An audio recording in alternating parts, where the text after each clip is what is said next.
Welcome to episode 3 of One Unbound Project. Today's topic is self-image as it relates to teenagers. And we are your hosts, Christy and Joquez. Let's get started.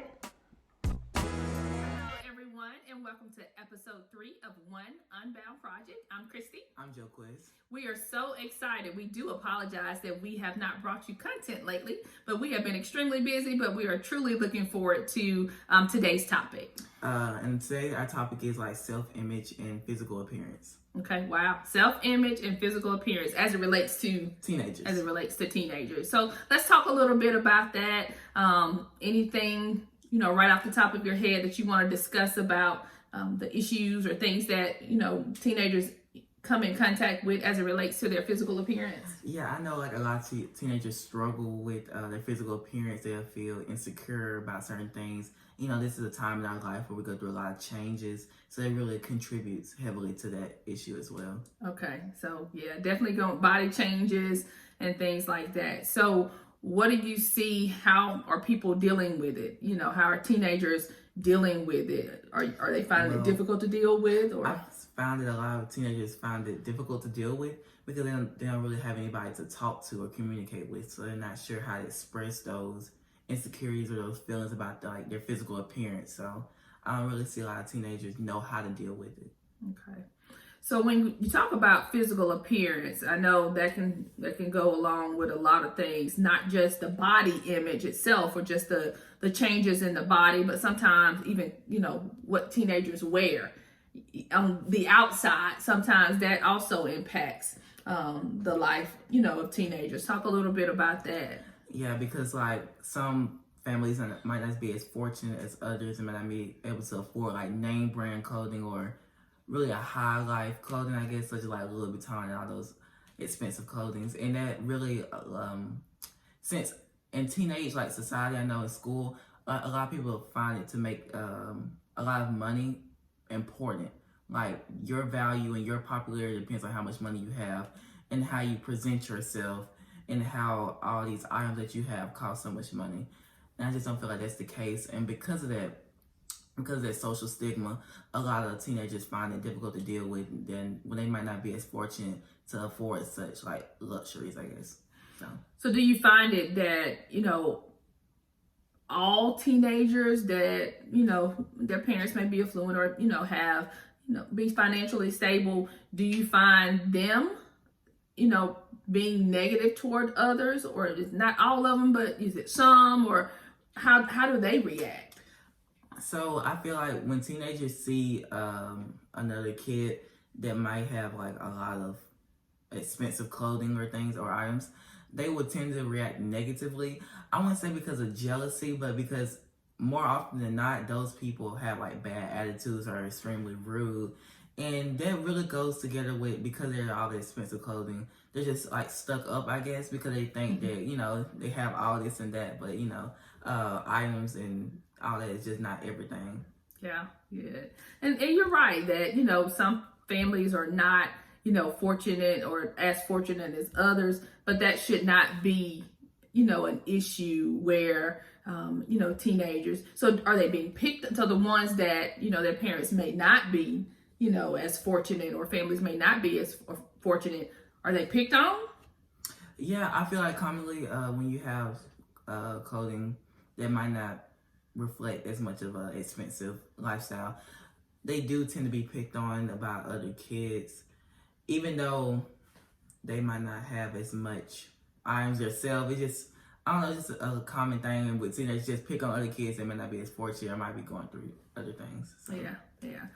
Yeah, that's that, and it is sad because that should not, I know we're talking about physical appearance, and then we're talking about, sometimes clothing or items and things that, teenagers have, and sometimes, parents are to blame, for that, because we, may purchase those things for, that teenagers probably don't need, just because they want them, or that's the lifestyle that and sometimes it may be a situation where parents are actually not fortunate, financially stable, but just to make their kids happy sometimes they, as parents, we try to go above and beyond, and sometimes we try to provide those things because we think beyond, just the appearance. We think, okay, well, they may be picked on, so let me try to, to buy those things or, purchase those things so that they are, so that they're not picked on. And it's sad that, like you said, some that are fortunate, their attitude, it affects their attitude. So do you see kids or, other kids leaning more toward those people that are affluent or have money, trying to be their friends? Yeah, so like a lot of people measure popularity in their money. So a lot of kids will tend to hang around those more popular people, which also have more expensive items and clothing. So, wow. Despite their personality. Because you said, sometimes they can be mean, but just, despite their personality, just because they, have these certain things, they try to be, their friends. What else, as far as I know, like I said, we talked a little bit about, clothing, and I know shoes are, popular, and, some kids know, oh, those are the latest, this, and this, and some kids just don't care. It's not that they may not be, financial, their parents may not be in a position to, not to purchase or to purchase, but some kids just don't, necessarily, not that they don't care about their physical appearance, but they don't really care about that it has to be expensive. Have you, talk about a little bit about that? Yeah, a lot of kids that may not necessarily don't care about their physical appearance, but they don't care about showing off to other people or having all these expensive items and clothing, because some people just deem it as unnecessary. And I can say that I wouldn't say it's unnecessary, but if you have it, you have it. But it's not really necessary to go through school and life with all these popular items, because it doesn't help much, I guess, to say it like that. Yeah, it doesn't help much. It doesn't make a difference, even though some people experience some negative, feedback from other people because of it. But it doesn't make a difference. It doesn't change your grades. Right. Just because you have the latest shoes, it doesn't, it change you being a part of this organization or this sport. It doesn't change any of that. It's just, it's just that physical appearance. Anything else about, just the appearance? We talked about, body changes. And I know, with teenagers, when they go through puberty and they go through, those changes, sometimes they get kind of self-conscious, or feel a certain way, not necessarily saying that they feel ashamed, but sometimes they don't understand, those body changes. And I think that it's important to have somebody to talk to when you're dealing with that. Talk a little bit about trying to find somebody to talk to, when you're talking about, body changes.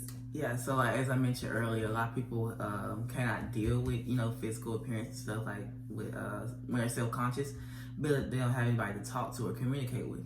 And sometimes I know that it's difficult to find someone to talk to that you can trust, but I find that it's more comfortable to talk with a classmate or a student or a friend, because when it's hard to open up to adults about personal problems, because I feel like a lot tend to just dismiss it as something, and it's not really reflective of what we actually go through. So I feel like it's hard to talk to people, but students and friends and classmates, I think they'll be there for you. But what about, not saying it's not good to talk to, other friends or peers, but they may be going through the same thing that, I know you can share that, okay, we're going through the same thing, but they may not understand it either.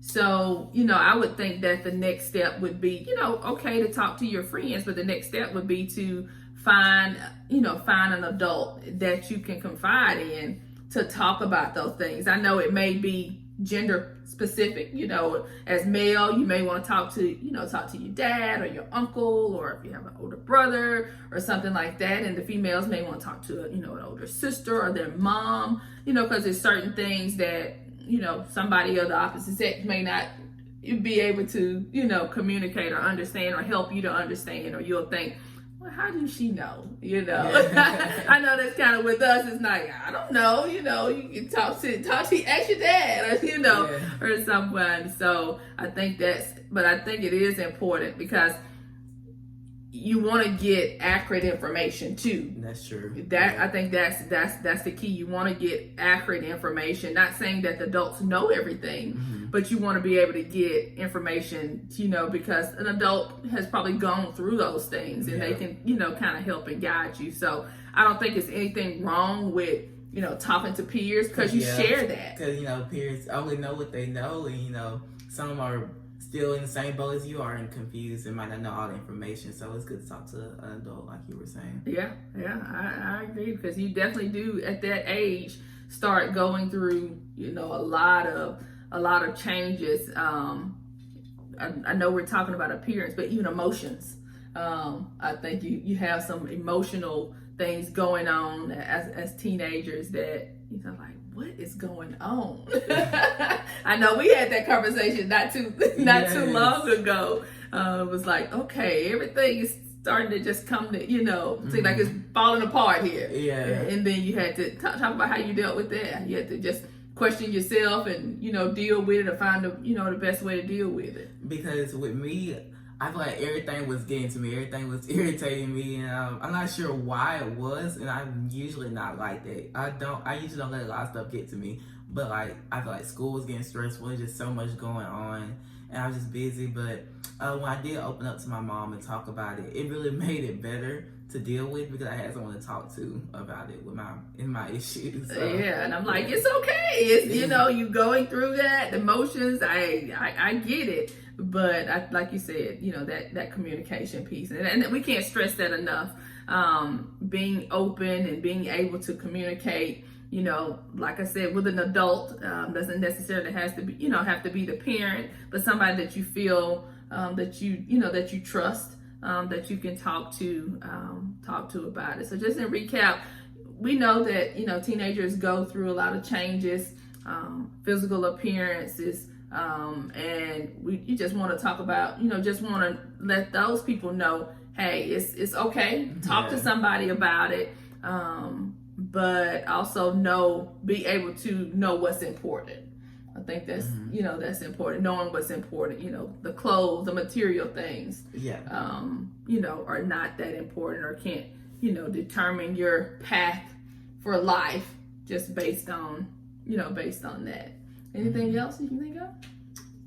No, I think that's it. Yeah. So, thank you all for tuning in. Like I said, we have been away for a little while, but we're definitely back, and we appreciate you tuning in to the third episode, and tell them what they can do. We definitely want you to like, comment, and subscribe, and we will be having a good way to feature to our subscribers. Thank you for watching, and this is one Unbound project. And we dare to be bound. Thank you.